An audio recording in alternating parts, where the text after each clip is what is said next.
Bueno, para entender un poco más de qué se trata, lo que va a pasar mañana en esta intervención quirúrgica, la presidenta, Conrado Stoll, es doctor, neurólogo, así que buenas noches. Buenas noches, Gisela. ¿Qué es hematoma subdural crónico?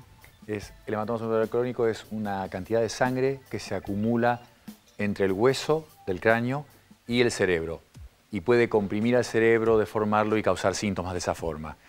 ¿Por qué crónico? Porque hay una forma aguda, que es una emergencia médica en que la sangre se acumula en el mismo lugar, pero en forma rápida, en minutos u horas, causando cambios clínicos muy graves que pueden llevar hasta el coma, y eso hace que tenga que ser evacuado inmediatamente.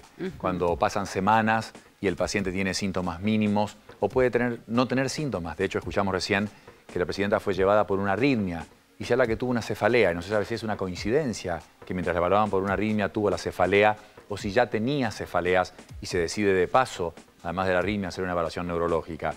Pero no hay relación entre las dos cosas y parece que fue un hallazgo menor, ya que al indicar a una persona que puede volver a su casa, se asume por los algoritmos usuales de evaluación del hematoma subdural, que es algo muy común. Esta acumulación de sangre ocurre muy comúnmente después de los 40 años. Entonces, el médico tiene los patrones para saber que según la cantidad de sangre que se ve en la foto, en la tomografía computada o resonancia magnética, y según el cuadro clínico, puede decir que la persona se vaya, decidir operar inmediatamente o dejar internada a una persona en observación. ¿Por qué se produce este hematoma entonces? ¿Es algo que pasa con la edad? A partir de los 40 años el cerebro disminuye en volumen. 10 a 15% se achica desde los 30 a 40 años en adelante. 10 a 15%. Eso hace que el cráneo, el hueso, se separe del cerebro. Y al separarse, las venas que unen el hueso con el cerebro se estiran y se pueden romper en forma espontánea, por un golpe, quizás trivial, o por aceleración y desaceleración, una frenada muy fuerte, etc. Por supuesto que puede haber una predisposición personal, porque muchas personas de 50, 60 u 80 años se golpean y no tienen hematomas subdurales. En este caso, por ejemplo, el estrés, ¿puede tener que ver o no tiene nada que ver con empeorar una condición? Es un buen punto porque se ha hablado mucho del estrés, del factor emocional de la Presidenta, cuando se hablaba del reposo de un mes, de dejar a la persona tranquila. Lo cognitivo, la actividad intelectual, no tiene absolutamente nada que ver con esta formación del hematoma, ni con un potencial empeoramiento, ni con nada en que pueda ayudarlo a recuperar. Este escenario de ahora, con cirugía de por medio, es otra cosa. Pero en lo que se hablaba antes, no, el estrés no tiene ninguna relación de tipo causal con estos hematomas. ¿Cómo es la operación? Operación es una operación que es mejor hablar de no tener que aceitar tanto porque es algo muy de rutina.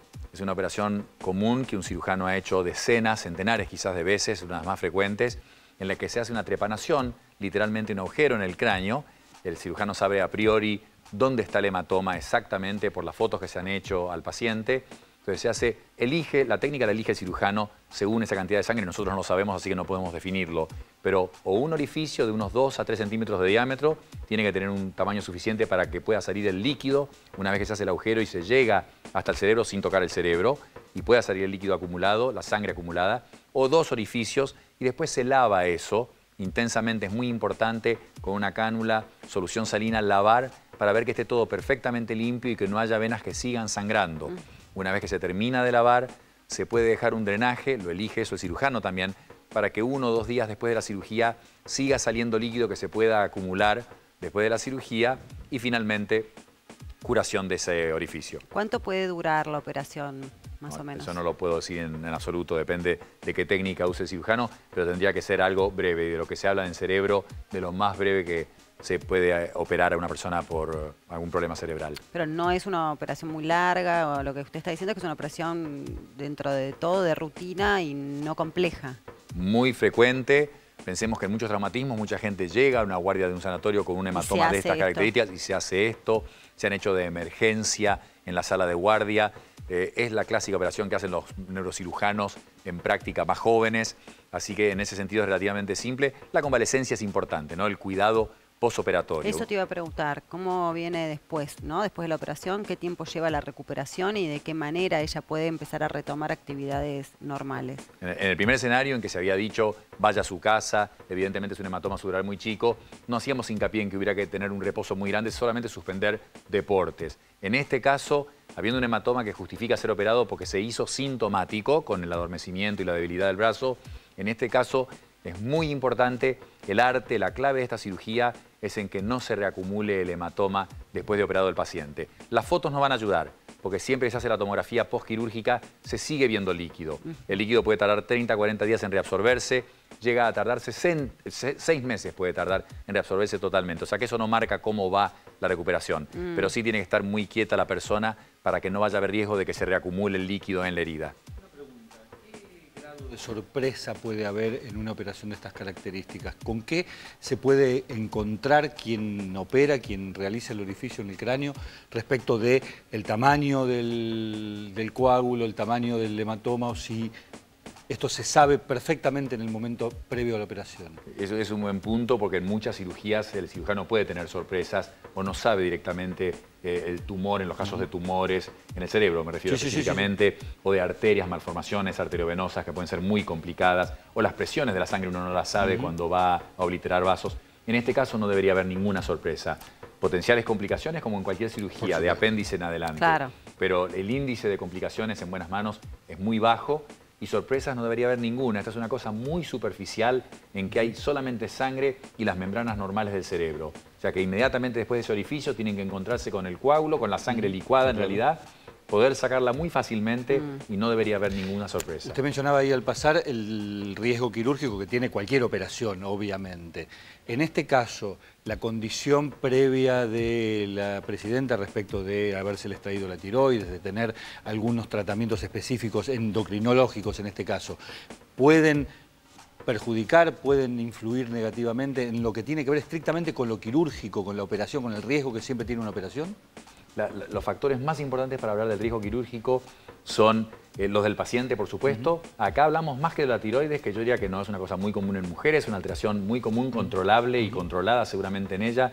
No creo que incida en absoluto en la cirugía.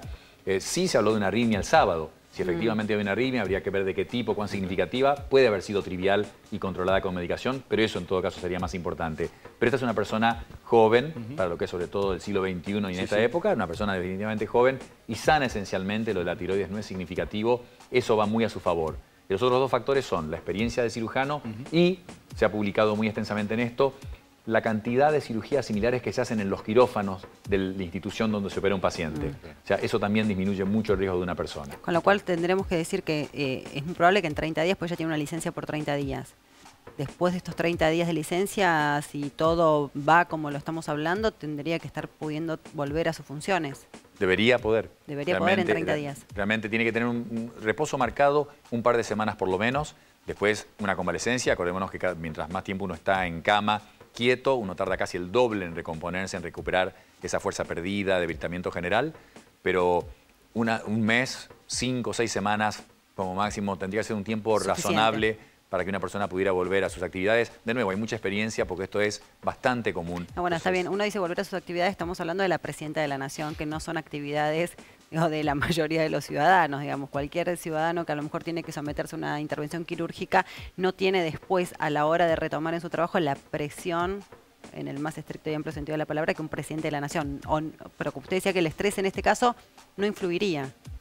Es un buen punto, claro que es una ocupación muy especial. Claro. Es gente al mismo tiempo que es una profecía autocumplida. Están acostumbrados a este estrés y me pregunto yo si sacarles ese estrés no les causa más estrés, el tenerlo tranquilo y sin actividad. Y recordemos al presidente Reagan, que con casi 80 años superó un balazo, una cirugía por cáncer de colon, etcétera, y recuperó sus actividades relativamente rápido después de esas cirugías o procedimientos importantes.